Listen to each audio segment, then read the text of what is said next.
Hello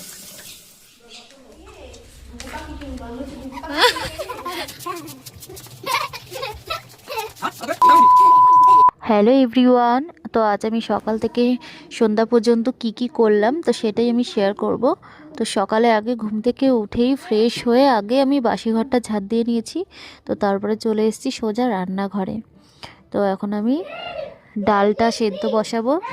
আর এদিকে সব আমি গতকাল রাত্রে রেডি করে রেখেছিলাম কেটে। তো সেগুলো এই যে জল ঝরিয়ে রেখেছিলাম, তো জলগুলো খুব সুন্দর করে ঝরে গেছে। তো এবার রান্না করার পালা।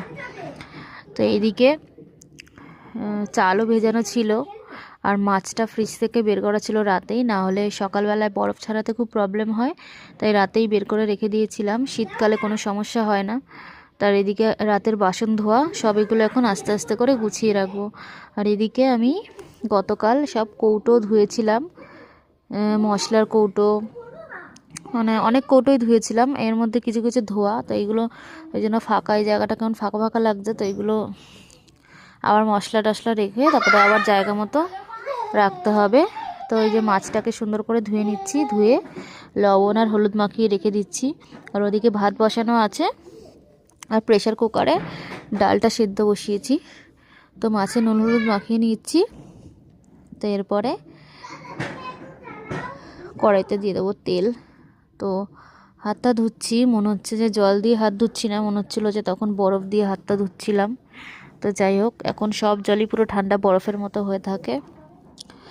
শীতকালে সব জায়গায় ফ্রিজ, যেখানে যেখানে জল রাখা হয় সেটাই অটোমেটিক ফ্রিজ হয়ে যায়।